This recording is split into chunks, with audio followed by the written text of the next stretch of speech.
Baiklah, bismillahirrahmanirrahim. Alhamdulillahirrahmanirrahim. Wassalatu wassalamu ala asyrafil anbiya'i wal mursalin wa ala alihi wa sahbihi ajma'in. Ini live pertama saya di TikTok. Saya nggak begitu paham sebenarnya, tapi saya belajar nih.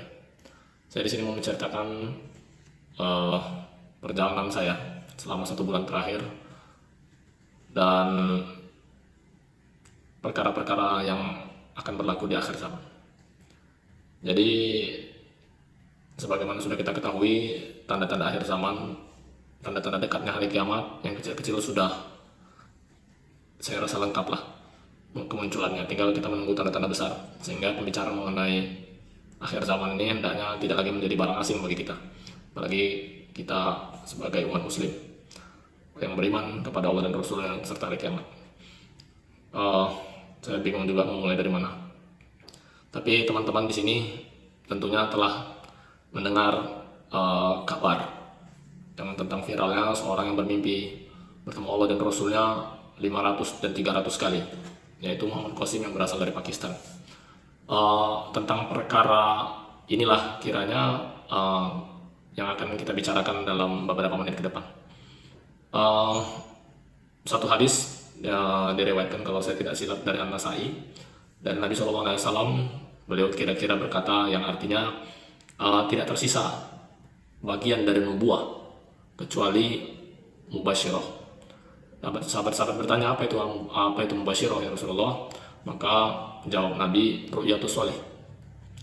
Jadi umumnya dalam bahasa Indonesia hadis ini seringkali diterjemahkan nubuah itu kenabian, kemudian ru'yatus sholih itu mimpi yang benar, sehingga terjemahannya menjadi berbunyi tidak tersisa bagian dari kenabian kecuali mubasyirah. Apa itu mubasyirah? Mimpi yang benar.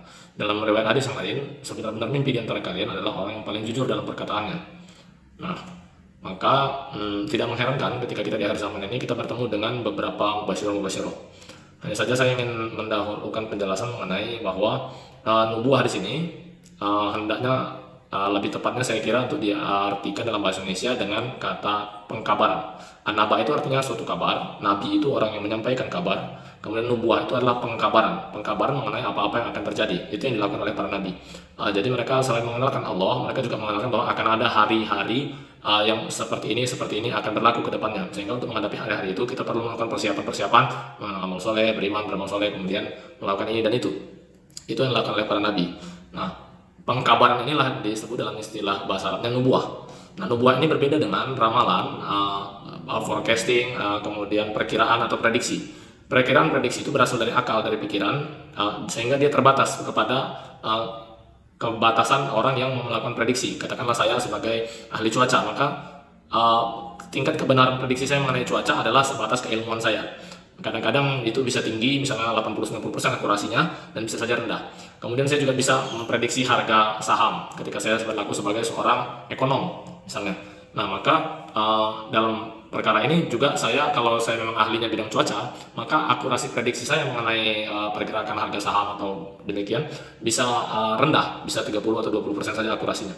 Nah, tapi berbeda dengan itu, nubuah bukan suatu ramalan, bukan suatu perkiraan, tapi suatu kabar yang datang dari Allah sehingga dipastikan kebenaran akan terjadinya.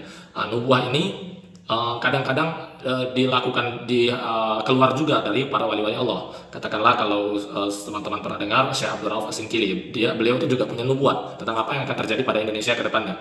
Nah, sehingga tidak selalu melulu orang yang mengabarkan tentang sesuatu akan terjadi ke depannya itu disebut indigo atau disebut orang yang ada hubungan dengan jin, sihir, tidak selalu. Nah, sehingga dalam perkara ini Rasulullah tadi kita kembali ke hadisnya bersabda bahwa saya tidak tersisa bagian dari nubuah, pengkabaran ini, pengkabaran tentang apa yang akan berlaku ke depannya tidak tersisa lagi, kata Nabi, kecuali al-mubasyirah, kecuali mubasyirah. Apa itu mubasyirah? Ditanya oleh sahabat-sahabat, maka jawab Nabi adalah ru'yatus sholih. Nah, ru'yatus sholih ini diartikan bahasa Indonesia seringnya adalah mimpi yang benar. Nah, sejatinya ru'yah ini adalah suatu penglihatan artinya. Tidak melulu harus mimpi. Kalau ru'yah di dalam tidur itu namanya mimpi dalam bahasa Indonesia, atau ru'yah dalam keadaan sadar, penglihatan dalam keadaan sadar, ya suatu penglihatan atau visi kalau kita sebut dalam bahasa Indonesia. Sehingga ru'yatus sholih itu adalah penglihatan yang benar. Saya lebih suka mengartikan begitu. Nah, sehingga munculnya orang-orang yang punya penglihatan, punya kabar tentang apa yang akan berlaku ke depannya ini tidak harus selalu kita simpulkan bahwa dia ini diganggu jin, diganggu setan, atau dia punya hubungan mistis, khurafat. Tidak harus seperti itu. Beberapa di antara orang-orang yang memberikan kabar tentang apa yang akan terjadi ke depannya ini bisa saja adalah al-mubasyirah, yang dikabarkan oleh Nabi memang kedatangannya, karena tidak tersisa kabar lain selain dari mereka-mereka ini, kata Nabi SAW dalam riwayat hadis itu yang kita baca tadi. Sehingga ketika ada satu orang menceritakan mengenai mimpinya, bagaimana mimpi ini adalah salah satu bentuk dari wahyu juga, kita tidak bisa langsung serta-merta menolak. Nah, kita harus terlebih dahulu memeriksa, karena orang menceritakan suatu mimpi, dia punya 3 kemungkinan. Ada 3 kemungkinan kita menyikapi mimpinya. Yang pertama, dia itu orang yang jujur dan benar. Yang kedua itu dia jujur tapi tertipu. Yang ketiga itu dia memang bohong. Orang memang bohong, oke lah, bisa kita pahami dengan jelas, yakni dia itu menceritakan sesuatu yang tidak benar-benar dilihat dalam mimpi.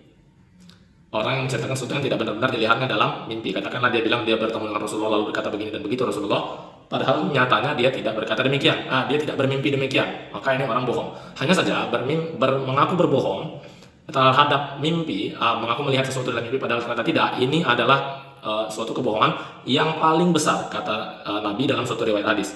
Sehingga hadis ini seperti menegaskan bagi saya pribadi bahwasannya mimpi ini memiliki posisi yang sangat penting dalam agama. Sebagaimana mimpinya Nabi Yusuf, sebagaimana mimpinya Nabi Ibrahim untuk menyembelih anaknya. Nah, itu adalah suatu perintah dan memiliki posisi yang penting dalam agama, sehingga tidak boleh sembarangan dimain-mainkan. Sehingga ancaman bagi orang berbohong mengenai mimpinya itu sangat keras. Yaitu disebut Nabi itu adalah suatu kebohongan yang terbesar. Ada dalam satu video yang saya bagikan dalam fanpage saya, Habib Ashrafi, itu sekitar 1 atau 2 tahun yang lalu, di mana seorang politisi India itu berbohong. Dia itu mengaku melihat Nabi dalam mimpi dan mengatakan kira-kira Nabi itu memerintahkan kepada dia untuk memusuhi Pakistan. Lalu dia berkata, kalaulah saya ini bohong dengan mimpi saya, biarlah panggung ini rubuh, katanya. Lalu tiba-tiba panggung itu pun rubuh. Maka orang yang mengaku berbohong mengenai mimpinya, apalagi tentang Nabi, Allah dan Nabinya, maka kita bisa langsung melihat kebohongannya. Apalagi jika dia bersumpah bermubahalah, membuka laknat Allah atas diri sendiri jika dia berbohong, maka dalam 1 tahun menurut sejarah yang kita perhatikan, dalam 1 tahun kita akan dapat langsung melihat kebatilan klaimnya itu. Maka ketika seorang sudah bermubahalah, kita tinggal punya 2 kemungkinan, yakni dia itu jujur dan benar, artinya dia jujur memang melihat dalam mimpinya, kemudian benar itu mimpi dari Allah, atau dia jujur dan tertipu. Dan kasus jujur dan tertipu ini dia benar-benar bermimpi, hanya saja mimpinya itu bukan berasal dari Allah tapi berasal dari setan, artinya dia dipermainkan oleh jin dan setan. Nah, inilah yang mencoba akan kita bedakan dalam video berikutnya. Assalamualaikum warahmatullahi wabarakatuh.